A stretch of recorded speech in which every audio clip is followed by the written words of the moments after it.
evil, bro. This is what y'all doing, bro? Y'all supposed to be serving and protecting. Bro, this is what y'all doing, bro. Y'all here planning heists.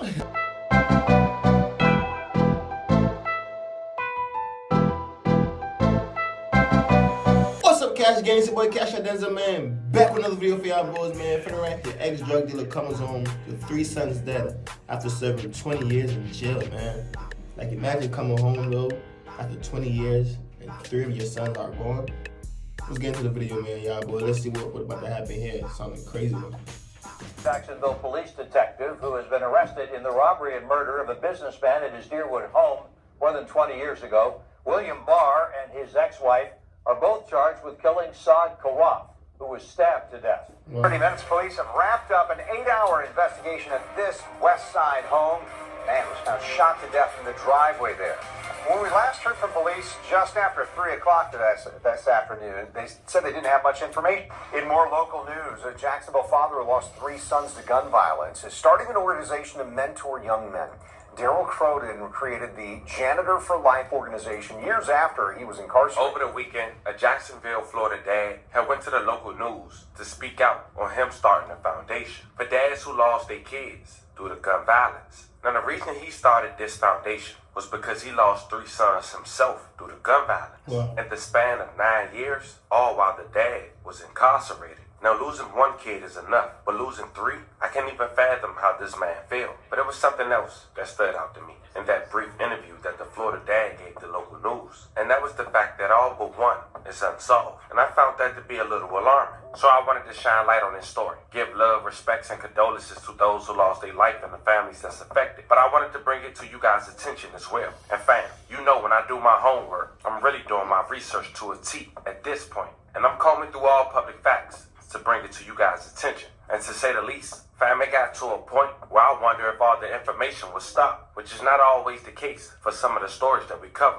I found out the fashion of his kids who lost their life, the time frame between, and not to mention finding out one of his sons was locked up for M1. And on top of that, family, his dad has a power series in its own right. Daryl Sr. was arrested and connected to one of the worst police corruption cases that ever went public coming out of the state of Florida. So without wasting too much time on this intro, while keeping the timeline in order and trying my best to keep us all on track, remember, I don't give you no angle, I just give you the story. So with that being said, make sure you like, comment, and subscribe. We'll jump right to it. Born in the year 1970 in the month of December in Jacksonville, Florida, is a 53-year-old man identified as Daryl D. Croden Sr. And as mentioned in the intro, the Jacksonville, Florida dad had went to the local news to speak on his foundation and losing 3 sons to gun violence in the span of 9 years while incarcerated, which we'll later discuss. How has it been since losing not 1 but 3 sons?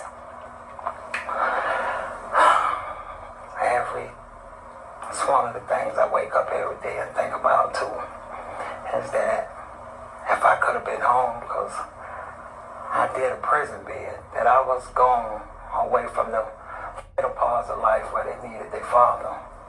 And that's why that always haunt me, because I know if I was here, then it could have been a difference.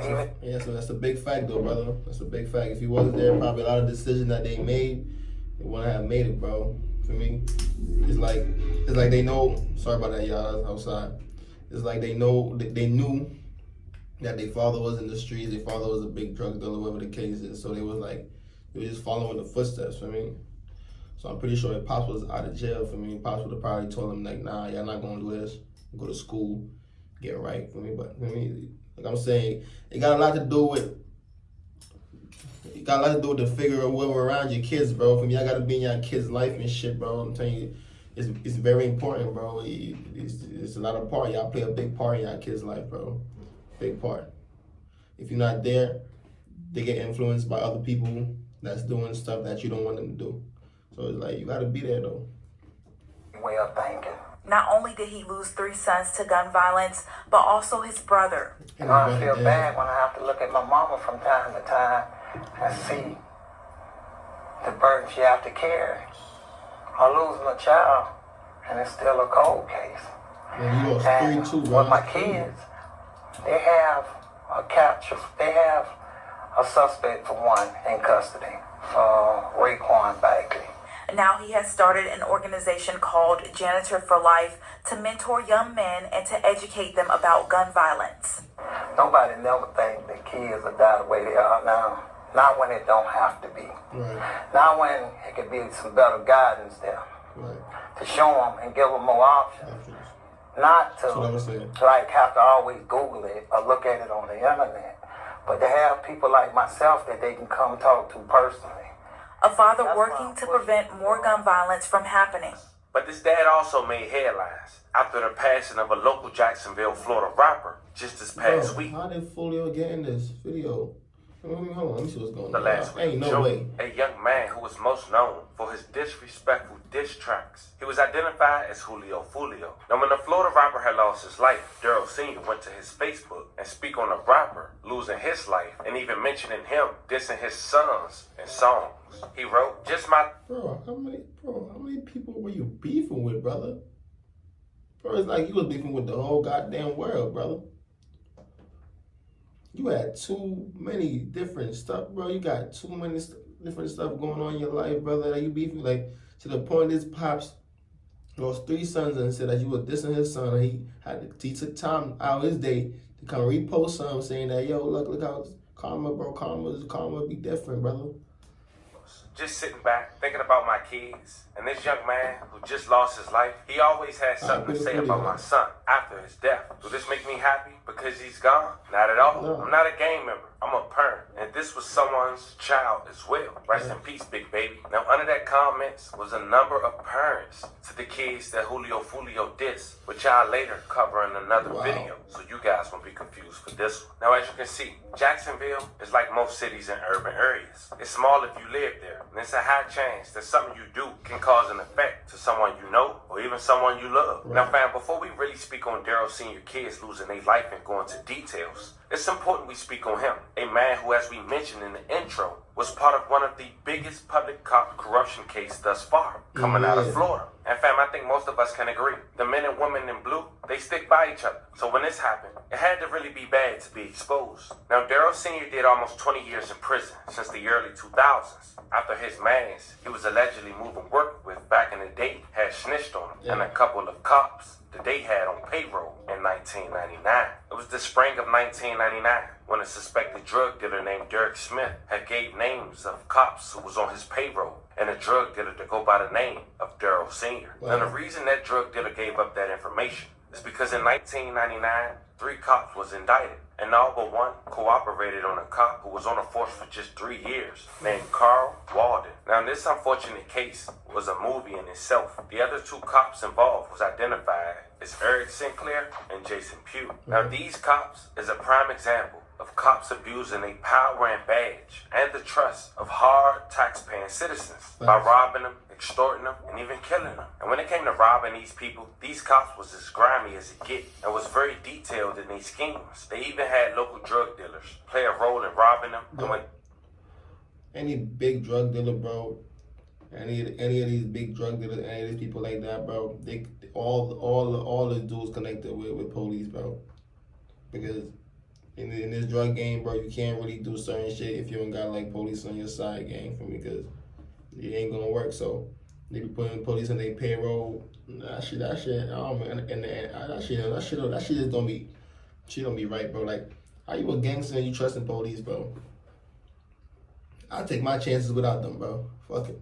Narcotics during searches and selling narcotics back to the drug dealers. According to the indictment, these cops fueled off greed and thinking they could simply get away. It seemed they had many off-duty jobs as well. One was a local SunTrust bank located at West 44th Street in Jacksonville, Florida. It seemed they targeted foreigners who were wealthy, taking out large sums of cash, having the local drug dealers roam the banks, giving them alerts before pulling them over. In this indictment, these cops robbed 2 foreigners who happened to be uncle and nephew for over $100,000 in just 2 months, using the same scheme at the same bank. But it seemed the second robbery didn't go as planned, who happens to be the uncle as mentioned, after already having suspicion that the police robbed his nephew for $50,000 just a month before. The year was 1998, May 15th. The former JSO officer Sinclair had helped in a robbery outside South Trust Bank where he worked off duty. Hassan Tahan was the victim. He had just left that bank with $50,000 for his uncle Safar's businesses. A drug dealer working with Sinclair, the ex-JSO officer, had robbed Tahan for the $50,000. He then split it with his brother and the cop. The drug dealer Jeff Reed, who was involved, later turned up slain in what remains an unsolved case.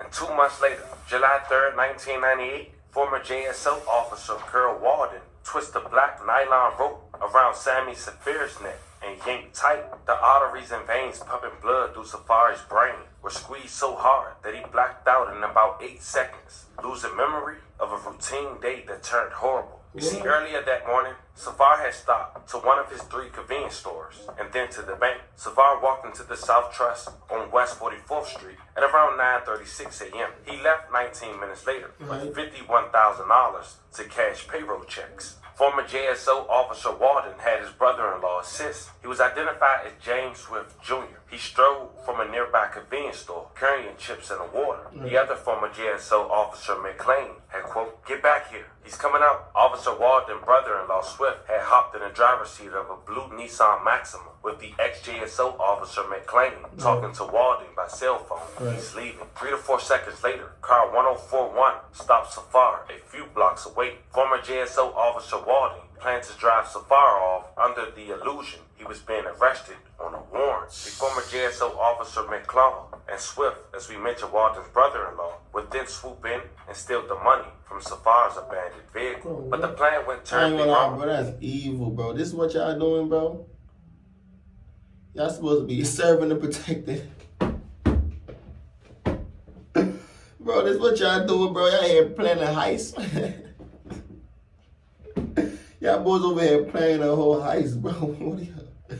Bro, nah, bro. This is a GTA heist game. Safar gained Walden his driver license and ended up in the back seat of the former JSO Walden's car. Safar convinced police robbed his nephew, told Walden he wanted his money. The startled cop retrieved the bag of money, put it with Safar, and drove off. Moments later, a panicked former JSO officer Walden had called McClellan on his cell phone. Quote, "He's seen my face. I've got to take him out." The former JSO officer then drove to an abandoned business off Hines Street Expressway, followed by his brother-in-law and his partner. Boy say he see my face, I gotta take him out. See, y'all fucked up, and y'all on the ice, and y'all slipping up on the ice. Do. Got out and began screaming at each other. Safar's dark brown eyes filled with fear as he looked out the back window, now handcuffed. And then you heard the words, "Please don't kill me." Safar begged JSO officer Walden to stop as he opened the right rear passenger door. Safar tried to run, but Walden pushed him back, pinned him down, and slung the rope around his neck for around 8 seconds. His brother-in-law froze watching. His partner, he watched. An unconscious Safar slumped over, squeezed between the backseat of the cage, unable to breathe and getting help. Now, the reason they was eventually caught was a number of things, like the local drug dealers using them as leverage when they was eventually caught. Also having in the indictment mentioning that one inmate who testified against the cops took a polygraph test to prove he was telling the truth, and suddenly it disappeared from the sheriff's office. There was also some small details mentioned by the deceased victim's brother. He told detectives, he said that his brother Sammy Safar had left Syria for the United States in 1986, hoping for a better life. By most accounts, he was a successful businessman and a loyal friend. He also mentioned his brother being involved in some trouble in the late 1980s. He said Safar was arrested on stolen property charges, and a friend told homicide investigators that in the mid-1990s, Safar imported an over-the-counter drug used in manufacturing methamphetamine. He also mentioned that they discuss as a family when transporting the money, they do a straight shot, lock doors, and don't stop for no one unless it's the police. And he also mentioned how he didn't have his ID on him, saying it had to be the police. As his brother mentioned, he believed that his nephew was robbed by the police just a month before him. Safar, just 5'8", 200 pounds, was found face down wearing tan shorts, ankle-high white socks, and a white shirt where his shoes was gone. Now, by this point, with all this evidence, someone else who's not a cop would be arrested and charged by now. But at this point, it's the next year, January of 1999, but things would start to crumble for the officers. You see, in January of 1999, a drug dealer named Shorty Red told detectives that he'd been offered a bribe to not testify against Derek Smiley Smith, So mind you, y'all niggas doing all this for 50K. Y'all done lost your whole life, risked your whole life, did all this nonsense, bro, for $50,000, bro. I understand y'all got the bullshit police job that's making y'all seem like y'all, man, cops don't really be making no bread, man. Garbage man make more than cops. It's just like this. A lot of dudes just go to being cops. Sorry, my fault, y'all. A lot of dudes just go to being cops. My fault, y'all. A lot of dudes just go to being cops, bro, because 9 out of 10, a lot of them got bullied in school, so they just want some type of power to feel like they got some type of power. For me, that's why a lot of them be cops. For me, for the power. But other than that, them niggas don't really be getting no money like that. For me. ex-con charged with attempt M. 2 cops made arrangements for Shorty Red to take the bribe while wearing a head and microphone. But The $50,000 following morning, an though, bro, informant that's told not the it. detective that Shorty Red would be killed if he tried to kept your collect. job. The setup was called off, and told the detective that Shorty Red would be killed if he tried to collect. The setup was called off, and the detective was told that the former JSO officer Sinclair was the lead, which he didn't want to believe. Not the friend he used to go to the Jaguar games with, the partner whom he trusted with his life. Then just 2 months later, March 1999, a jail inmate told another detective that former JSO officer Sinclair was involved in robbing Safar's nephew. The inmate was there when the accomplice split the money. In the spring of 1999, detectives began investigating Derek Smith and another drug dealer named Abdul Robinson. It was in hopes of shutting down a drug ring. In wiretaps, the detectives heard men using codes to match details of their deals. The detectives suspected a leak within. During that August 11th phone call between Robinson and the jail inmate, Robinson said he knew his phone was being tapped. Quote, "They say the blue uniforms been telling that," Robinson told the inmate. The blue uniforms? Robinson's source of information. Robinson and Smith were busted a few weeks later and told federal authorities about the crimes involving former JSO officer Sinclair and his drug-selling friend who was taking the orders over the jail call, Daryl Croden Sr. They also included the details of the robbery of Safar's nephew and also confessed to paying former JSO officer Sinclair for tips about drug investigations and the identities of narcotics officers. Now, fam, as you can see, I had to mention all that to get to this Florida dad and his involvement in this case. Now, we're saying the former JSO officers we mentioned, Walden, got 4 life sentences. Damn! 4 life sentences? Oh,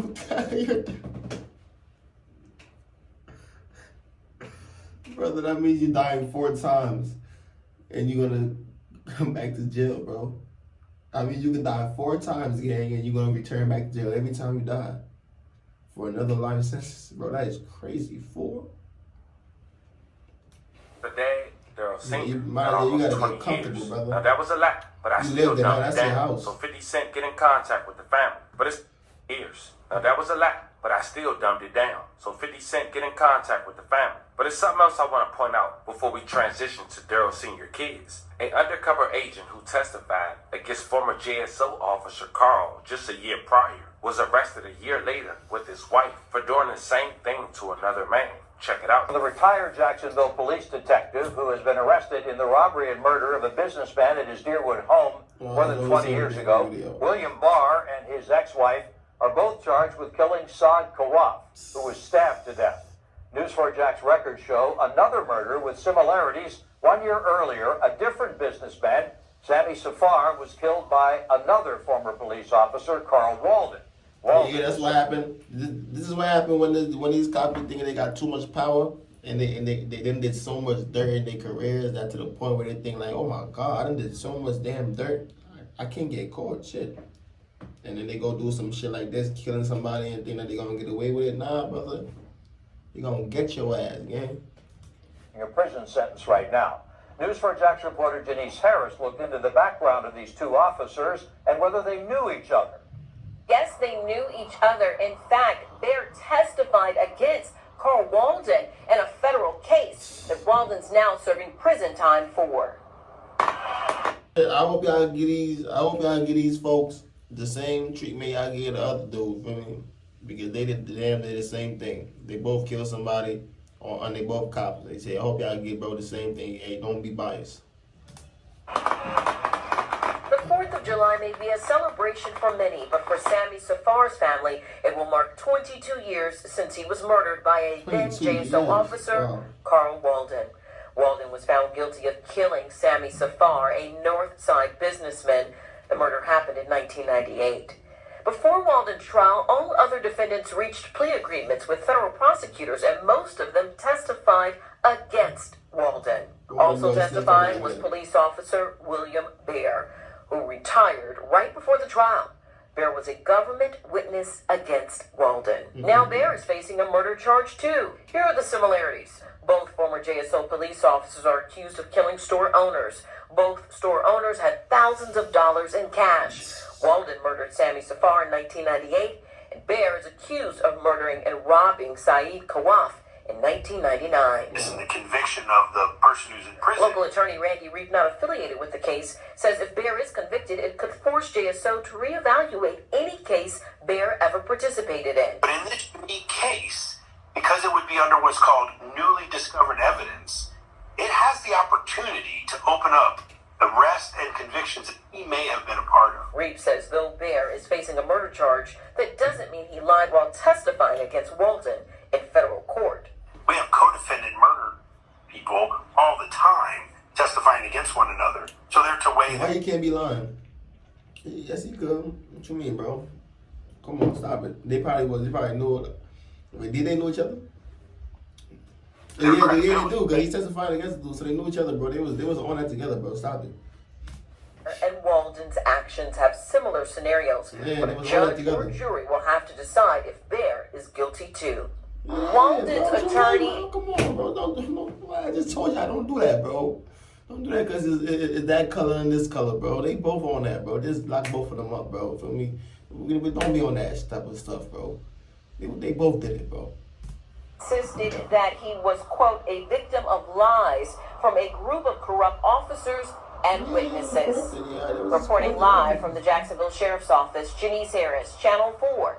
Now, during this time, Daryl Sr. was incarcerated serving his time. His kids took on the challenge of growing up without the presence of their father in the state of Florida. And in 2014, Daryl Sr. had a little more than 5 years left to serve when he got a call about a 16-year-old son who was gunned down at a local bus stop. Neighbors say they heard around 15 gunshots. Damn. He was shot and killed on 13th Street, near Canal Street at around 6:30 a.m. It was a Wednesday. He was identified as 16-year-old Devron Croden. May he rest in peace. A love of condolences to his family. Croden's body was found lying under the road near a bus stop. Family members said Croden was a Ryan's High School student who was a member of Grand Park Athletic Association and played football there. And then just 3 years later, while grieving the pain of one son, while incarcerated a little less than 3 years ago, Daryl's 17-year-old son was gunned down in the driveway of his home in a targeted shooting of August of 2017.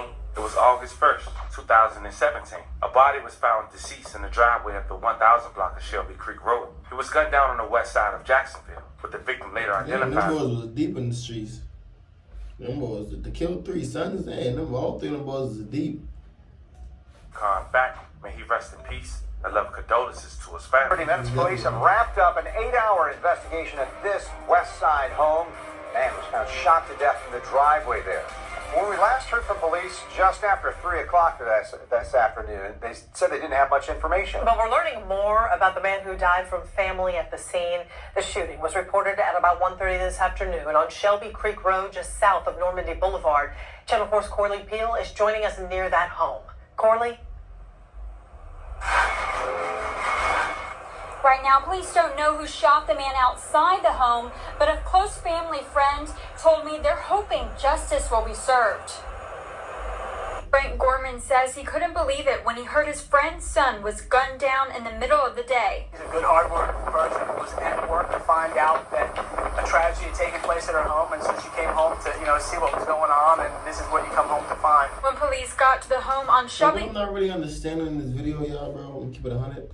I'm not understanding the point, the fact that they're not really telling us like any information like about these kids, like were they in a gang, or what was going on. They're not giving any information. Like, it's giving me like was it retaliation for the pop? Like did the pop did something in the streets or somebody get caught, like, come on, bro, like, they didn't get really much information about why they just got gunned down, bro. Road south, they found a man dead in the driveway, shot several times. It's ridiculous, man. These are American streets. This is not supposed to happen. We're civilized people. Gorman tells me this area doesn't see much crime. This is a neighborhood of hardworking people, and this is like the last place you would expect something like this to happen. I did some digging on JSO's crime mapping website and found since the beginning of May, just 9 crimes have been reported within a half-mile of this home. Half were car break-ins. Wow. Gorman says his friend's son had his whole life ahead of him, and now he's hoping investigators can track down the shooter so the victim's family can have peace. That you would keep the family in your prayers, and if anybody knows anything, of course, that they come forward and say something so that justice can be done in this case.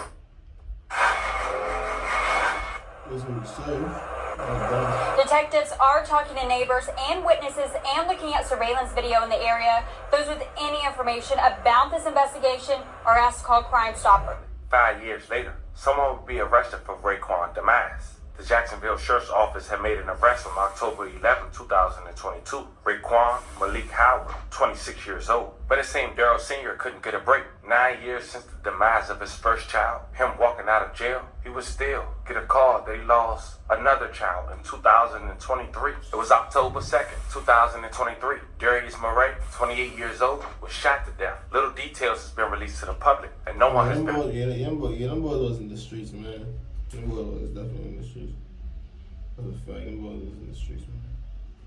Arrested for his demise. But as you can see, this dad come home to such bad news. You can only assume it was his karma catching up with him. It's an unfortunate story, and I hope I broke it down to a T. But this was the story of a Jacksonville, Florida man who lost 3 of his kids while incarcerated, while serving 2 decades for one of the biggest police corruption cases in the U.S. Let me know how you guys feel about this one in the comments. Don't forget to like and subscribe. It's a fact. I ain't gonna lie, bro. That's crazy though, bro.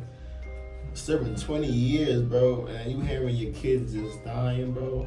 Like, that's just crazy, y'all, bro. But them boys was definitely in the streets, though, bro. They was definitely in the streets. That's no cap for sure. It was in the streets. Them cops, 4 life sentences, gang. 4. Gang, you done for, gang. Sorry, you done for. I wish you nothing but luck, though, bro. I wish you nothing but luck, man. That's that video, man, y'all. Let me know how y'all boys feel about this video in the comments. Hit that subscribe button. We're in the road to 500 subs, man. Not gonna stop. Never gonna stop. The grind don't stop. Never gonna stop.